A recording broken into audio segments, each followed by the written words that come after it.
Hello everyone, welcome back to my channel. My name is Rachna और आज मैं आपके लिए सप्लाई चैप्टर के न्यूमेरिकल्स लेकर आई हूँ। सप्लाई चैप्टर जो क्लास 11 की माइक्रो इकोनॉमिक्स का चैप्टर है, ठीक है, उसके न्यूमेरिकल्स हम करेंगे आज और ये चैप्टर आपके टर्म 2 में आएगा। अगर डिमांड के न्यूमेरिकल्स की अच्छे से प्रैक्टिस कर रखी है तो सप्लाई के न्यूमेरिकल्स में आपको कोई प्रॉब्लम नहीं होगी। सेम वैसे ही करना है जैसे डिमांड के न्यूमेरिकल्स किए थे आपने, वैसे ही सप्लाई के न्यूमेरिकल्स होंगे। यहाँ पे क्वांटिटी ऑफ डिमांड में क्वांटिटी ऑफ डिमांड होता था, यहाँ पे क्वांटिटी जो सप्लाई की होगी वो आएगी। और क्या होता था, डिमांड में माइनस का साइन आता था इधर, बट सप्लाई में यहाँ माइनस का साइन नहीं आएगा। क्यों माइनस का साइन क्यों आता था डिमांड में? क्योंकि प्राइस और डिमांड दोनों में नेगेटिव रिलेशनशिप होती थी, जिसके कारण यहाँ पर माइनस का साइन लगता था। लेकिन सप्लाई में नहीं लगता, इलास्टिसिटी ऑफ सप्लाई में माइनस का साइन नहीं लगता। क्यों? क्योंकि यहाँ पर प्राइस और सप्लाई में पॉजिटिव रिलेशनशिप होती है। सेम वही पैटर्न है जैसे आपने डिमांड में करा था, Q1 minus Q upon P1 minus P into P upon Q। Q1 है हमारा 8000 और 10,000 Q है ये 45 माइनस 50, जैसे फॉर्मूले में लिखा है बस वैल्यूज़ पुट कर दो। P 10,000, क्योंकि आप क्वेश्चन पढ़ सकते हो प्राइस कमोडिटी का 50 से 45 हो रहा था, तो P हमारा 50 हो गया, P1 हमारा 45 हो गया। सप्लाई 10,000 से 8,000 हो रही थी, तो क्वांटिटी यानी Q हो गया हमारा 10,000 और Q1 हो गया हमारा 8,000।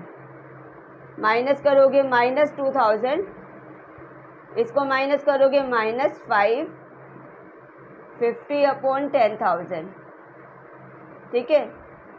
ज़ीरो सारी कट जाएंगी, 5 से 5 कटा, माइनस से माइनस, तो ये आ गया हमारा 2। तो ES क्या आ गया हमारा 2, यानी ES क्या हो गया हमारा ग्रेटर देन 1। तो ये था हमारा फर्स्ट न्यूमेरिकल, आप नोट कर लीजिए।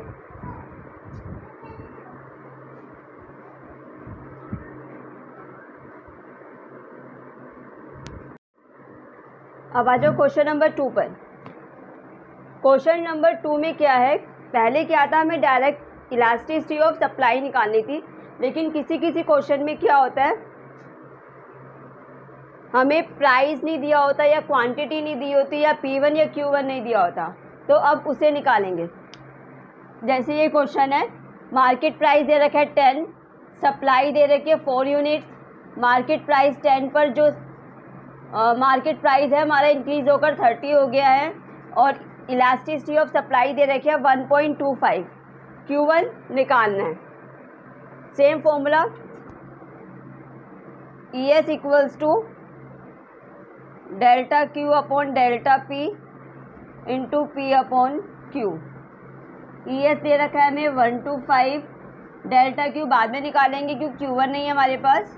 डेल्टा P हमारा 30 minus 10 into 10 upon 4, 1.25 delta Q, ये हो जाएगा 20, 10/4, 1.25, 0 से 0 कट हुई, तो डेल्टा Q हो गया हमारा 8। तो डेल्टा Q हमारा कितना हो गया, डेल्टा Q हो गया हमारा 10। हमें क्या निकालना है, Q1। डेल्टा Q का फॉर्मूला होता है Q1 माइनस Q, तो डेल्टा Q हो गया हमारा डेल्टा Q हमारा आया है 10, तो 10 हो गया। 10 इक्वल्स टू Q1 हमें निकालना है, Q है 4, तो Q1 हमारा कितना आ जाएगा 14। इसको 4 को इधर ले जाएंगे, प्लस हो जाएगा, तो Q1 हमारा आ गया 14। सेम किसी में अगर प्राइस नहीं दे रखा होगा तो इस तरीके से करेंगे।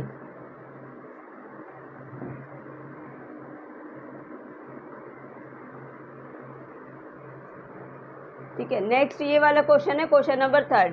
अब कई बार क्या होता है, रिवेन्यू हमें दे रखा होता है और प्राइस दे रखा होगा या क्वांटिटी दे रखी होगी, तो उस केस में कैसे करते हैं। जैसे फर्म्स जो है रिवेन्यू ले रही है 50 रुपीज़ का, यानी कि रिवेन्यू हो गया TR हो गया हमारा 50, तो मार्केट प्राइस जो है वो है 10।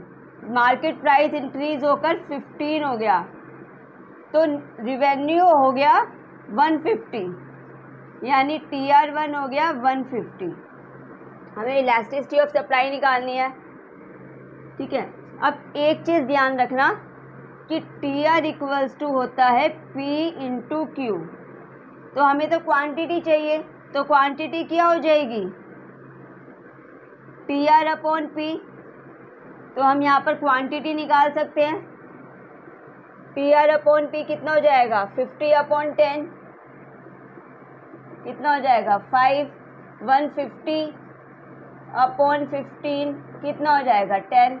अब आपके पास सारी चीज़ है, अब नॉर्मल आप फॉर्मूले में पुट कर सकते हो, delta Q upon delta P into P upon Q, Q1 minus Q, P1 minus P into Q।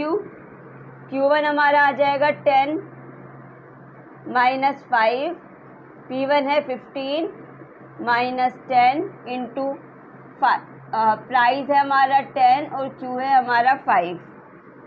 ये हो जाएगा 5 अपॉन 5 इंटू 10 अपॉन 5, ठीक है। ये कट गया, यानी ES हमारी क्या आ गई 2। नोट कर लीजिए इसे आप।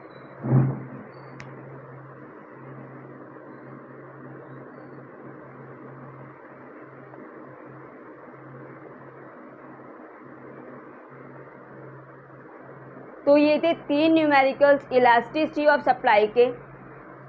I hope you have understood. तो अगर आपको मेरी आज की वीडियो अच्छी लगी हो तो प्लीज़ इसे लाइक कीजिए, सब्सक्राइब कीजिए मेरे चैनल को, और ज़्यादा से ज़्यादा मेरी वीडियोस को शेयर कीजिए। Thank you so much.